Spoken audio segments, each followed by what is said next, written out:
Maybe I'll actually just throw that same question to you, actually, and if you can talk about what it was like to work with Drake and what drew you to the project. We had a general meeting, didn't we, at the Bourgeois Pig in LA, and we got along really well. And then also the same, like Kristen said, there was that thing of loving his movies to begin with. And then he's the most fundamentally simple director I've ever worked with, but also the only one that really ever pulled on my heartstrings. It's incredible how much he can make you feel at the moment without asking you to do anything essentially on the screen, and to create an environment for us to feel that safe and just vulnerable and easy to work with each other. He's a phenomenal director. It's I don't know. It's difficult to sum it up, but he's incredible.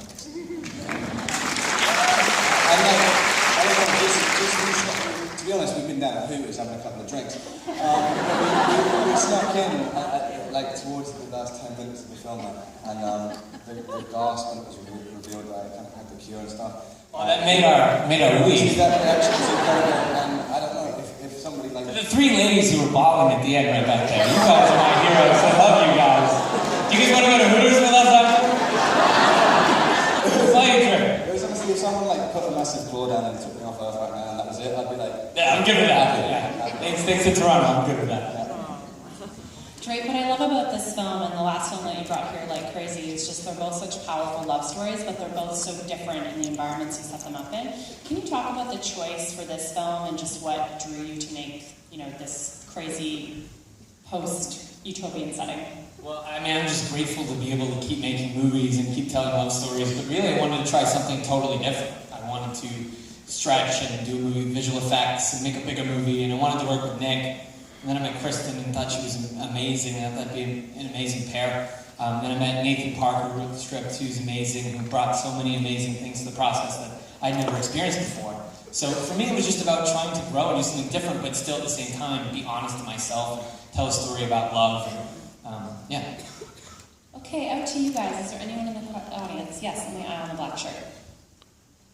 For the director, did you think of, you seem to be going towards a Shakespearean ending, a Romeo and Juliet kind of scenario, and did you ever consider ending it that way, or was it always going to go the way you did? The question is for Drake, and he said, there are parts of the film where you think it might be going in a Romeo and Juliet sort of Shakespearean ending sort of way. Did you consider that at all when making the film? Yeah, if you guys want to stay, we'll screen the other ending of the film, where they just die.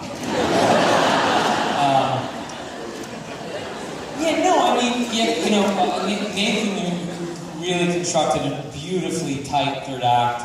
Jonathan Albert's my editor. Really, it was just amazing to think about how we could just calibrate the suspense. But yeah, of course, there's some elements in there. I love Romeo and Juliet, so the idea that anybody would think about that in the end of our film, I think that's beautiful. But at the end of the day, for me, it's really about trying to remember. For me, the movie's about, it's a metaphor for a long-term relationship, and when you're towards the end of something, or deep into it, it's sometimes easy to forget why you're in it, and what you feel, and what you're going through. So for me, it's about reflecting on that, and that's what I wanted to do in the end.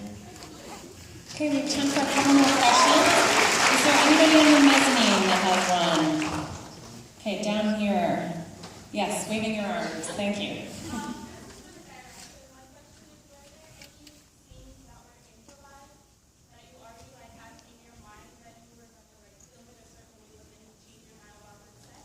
The question is for Drake and about whether any of the scenes are improvised. Like, did you know ahead of time if there were scenes that you were just going to kind of let them fly and change things as you were shooting?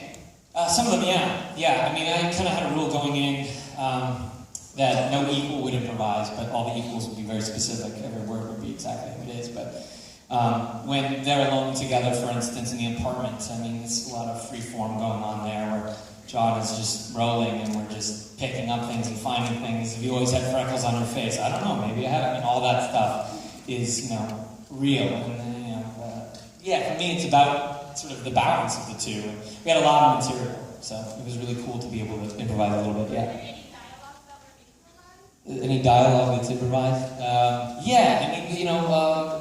A few scenes. For instance, when they're on the floor and they're talking about one day being outside of the collective, there's a few moments in there that are When they're together a lot, alone, away from everybody else, there's a good amount of it, yeah. Dre would kind of let us just do, he would do like 30-minute takes, where it would just be John and DK and the sound guy in the room, and Dre would kind of come in occasionally and whisper to us something, but other than that, it would just be us two kind of The goal was to make them forget the camera was there. I mean, I want the film to feel like it's an intimate sort of situation that we're not supposed to be watching, essentially. And I wanted it to feel that way on set, so it was very intimate. I felt that when we were doing ADR for the movie, I would see things and I would forget I hadn't done them because they were improvised and working because she's such a phenomenal actress that you'd sit there and be like, you'd lose it and just go with it and then feel it, and then suddenly you'd see things and you'd be like, oh, I don't remember doing that or saying that. And you'd be like, oh, it's very real. It's quite scary. Okay, we have time for one more question. Yes, your arm shot right up on the other.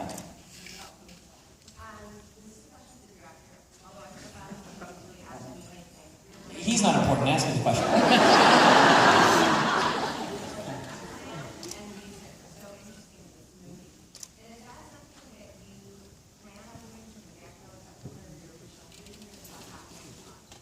The question is about the sound and music, and what is your process for coming up with the feel for that? Do you think about it in advance or as you're shooting? Yeah, I mean, for me, I want the movie to be an emotional experience, so I just kind of want it to wash over you. I mean, I feel like if you couldn't see, you would still watch the same movie almost. So the music is really important to me. We were playing a lot of it on set. At the end of the movie, we were playing the music in the bathroom when they first touch. I mean, you know, a lot of these scenes where there's no dialogue, I could play music and it would sort of feel like part of the moment. So I would just be like DJing in my monitor. I would like, sorry, play it again, and we keep shooting. But yeah, for me, this picture, the sound, I mean, the music, I believe someone told me the score won an award at Venice or something, but those guys are incredible, Sasha Ring and Dustin O'Halloran, they're incredible musicians.